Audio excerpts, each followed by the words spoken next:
In all cultures throughout history, food has intrigued and occupied us. But what defines a great food experience? And how can we take it even further? We aim to find out by exploring unconventional methods and innovations, as well as ancient techniques. This is Tasteology.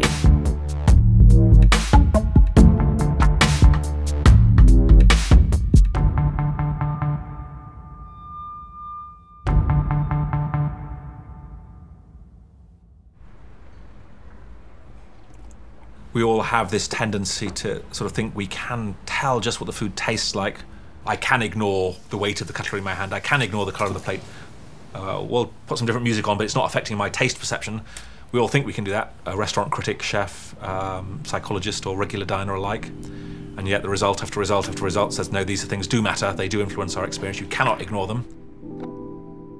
What expectation do we get from just looking at a plate? And what impact do shapes, textures, and colors have on our perception of a meal?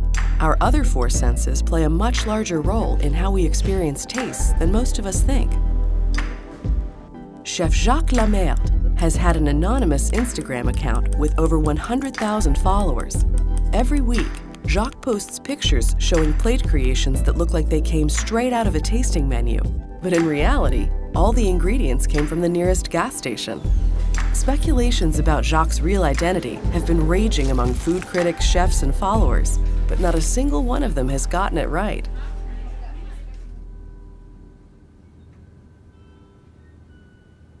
I developed Jacques in sort of like a perfect storm. I mean, I'd left my fine dining world behind, but yeah, I missed plating. I missed a lot of the stuff from restaurants that I used to do, because the restaurants I run now are very different. And I said to them, I feel compelled to do this, and I do not know why, but I think it's funny.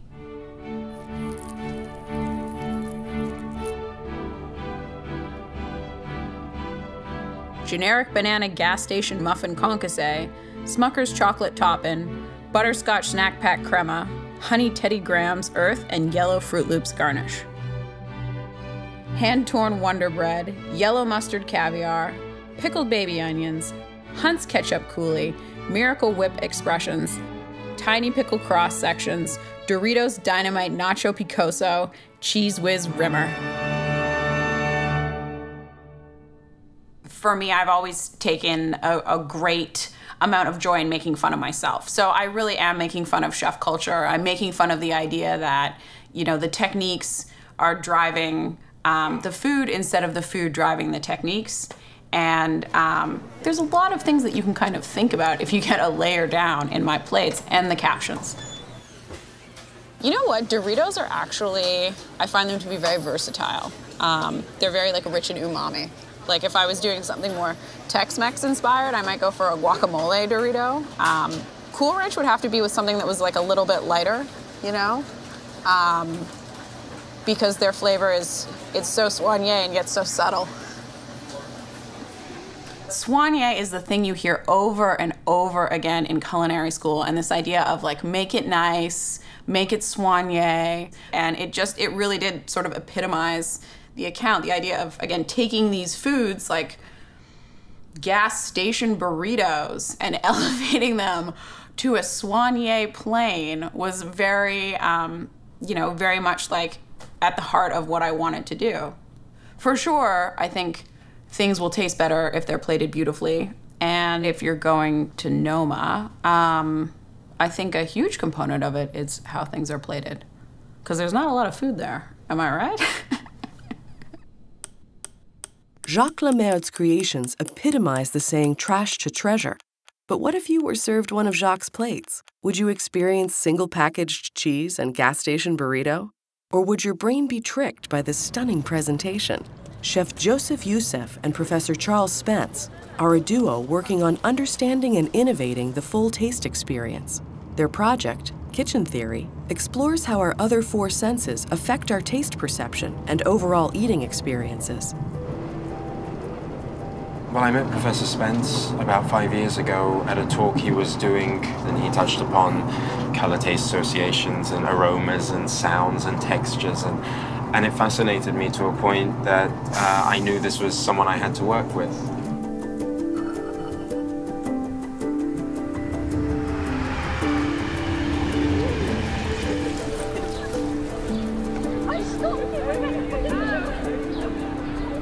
Professor. How are you? Good, good, good, thank you. Very good. I'm a gastrophysicist, which means that I'm interested in systematically studying in the associations, surprising associations between the senses. So what's great about working with chefs like Joseph is if you can talk to him and if you can convince him of some idea, something you just found out about the way things are plated or should be plated, he'll go away, it'll be on the menu next week or next month, and we'd have real diners paying real money for what is hopefully great tasting food that has the benefits of the neuroscience in it. What do I need to be looking at on a rectangular plate? What angles, when it's facing the guest, do they need to be seeing? So we've been very interested in the orientation. If you've got a dish that has something with a dominant line in it, in fact, people really don't like it when the food points towards them in some way. People prefer an oblique line, and in particular, they prefer a line that kind of ascends to the right.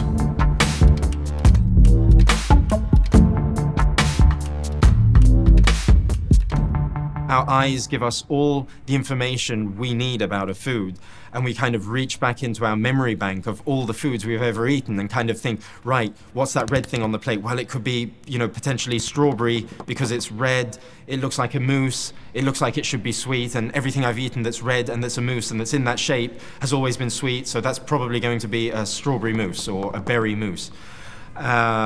We could see something else on the plate that has a different color, make a whole different set of judgments about it.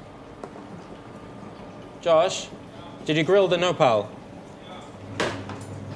Some dishes you can plate them and they appear to be a dessert. Other dishes, when you change that plating of that dish, it can look like more of a savory dish. In this case, because you can so clearly see meat, people obviously associate it with a savory dish. But some dishes are a little less obvious.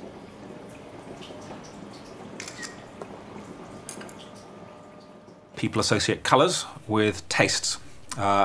So in a dish that Joseph has been serving and that we have been testing in the lab and online, we find from analysing the responses of diners in the restaurant that the majority of people will associate the colour red with sweet taste, the colour green with sour, the colour white with salty, and the colour browny black with sort of bitter taste. Whenever we see the colour of food on a plate, we can't just judge the colour of the food, we always see it against the background.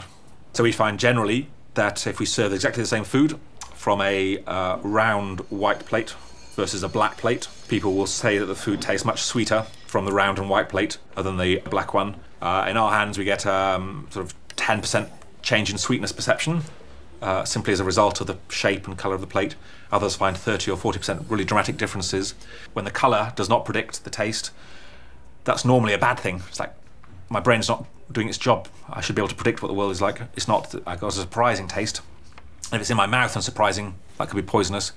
But if I'm in a modernist restaurant, if I know I'm at the hands of an expert artist or chef at the top of their game, then I can sort of let go and enjoy that experience of surprise and be titillated and laugh as a result.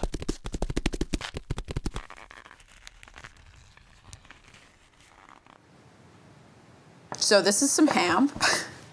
It's actually a ham steak. I was very intrigued by it at the grocery store. And I like the idea always of making like tartars and things out of cuts of meat that aren't particularly good. Because again, it's all this knife work and all these, different aspects go into it. You are just taking something, again, that's a commodity and you're putting all this effort into it and making it look good. But at the end of the day, it's like some ham I got from a gas station. But I love texture. Like, I've always been a big texture girl. So when I'm building a Jacques plate, I am always thinking about that. I'm like, how would this translate into the real world? It's like math. And you always need to have on the plate something creamy. You need to have something crunchy. You need to have something kind of spongy. And you add up all the components together, and that's how you get, in my mind, a complete dish. So this is a tartare, right? And so with a tartare, you want a meat, you want an egg, you want something pickly, you want something crunchy, you want something salty. And in this case, because it's a ham tartare, I wanted something a little bit cheesy. So all of the flavor components are there. It's just perhaps not what you would expect. And that's kind of my vibe, I guess. But yeah, I think it's done. Ham tartare, guys. I'm gonna take a picture of this one if that's cool.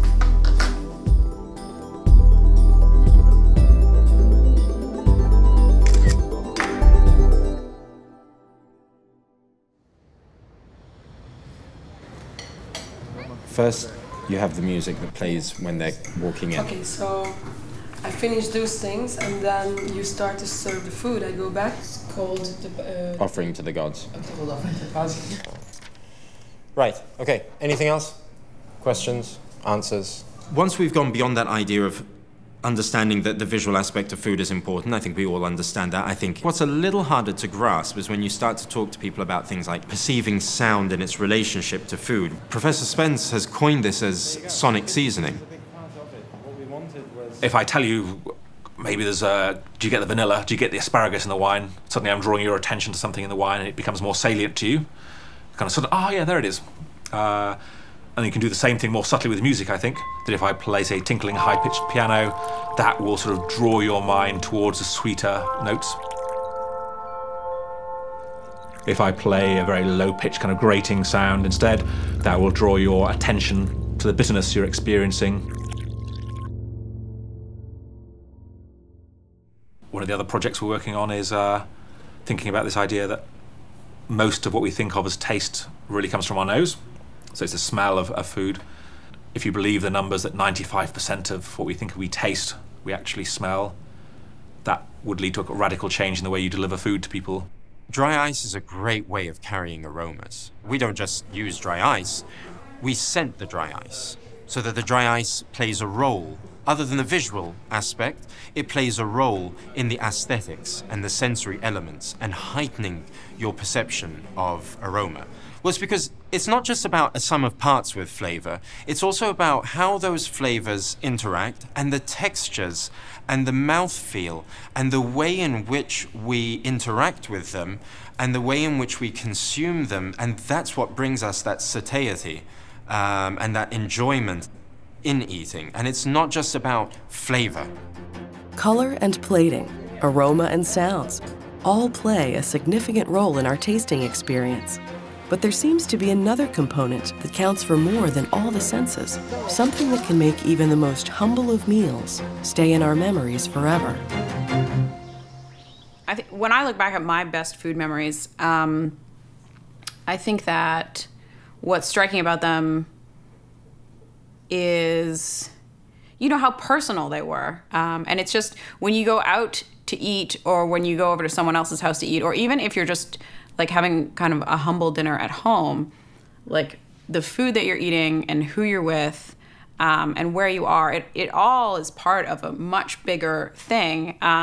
There's that emotion and the idea of you're experiencing something that is a little bit magical. My best food memory ever. God. Oh, God. Ooh, God, that's very hard to say. No, I remember many meals. I remember when Pierre Gagnère got an honoris causa degree in Belgium. And he was so moved that he made a dinner that I can still... My favourite meal is the one I have the winter solstice every year, and we shoot a deer in the small farm in Sussex. Just before I went to university. It's probably the most memorable one that I had, and it was around the time when I'd just been accepted into university. And I remember having dinner with my mother here in London.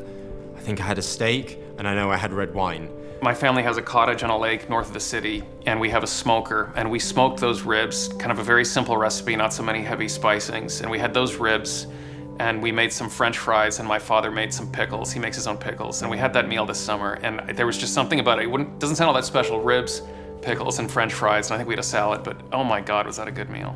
The thing I remember with more pleasure is escaping from my grandmother and running to the coffee trees and eating the cherry of the coffee before it's picked. For me, that's a flavor I can't forget.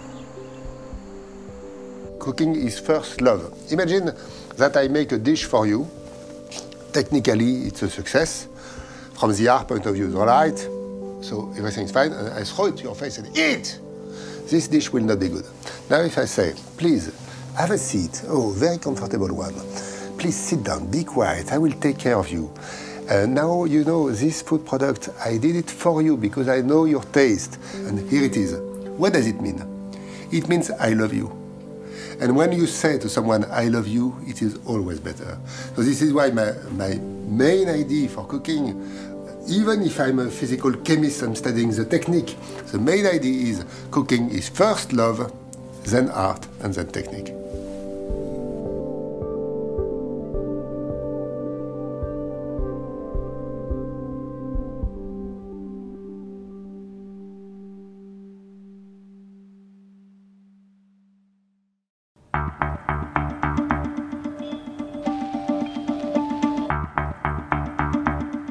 It's not just the ingredients that decide how we ultimately perceive our food.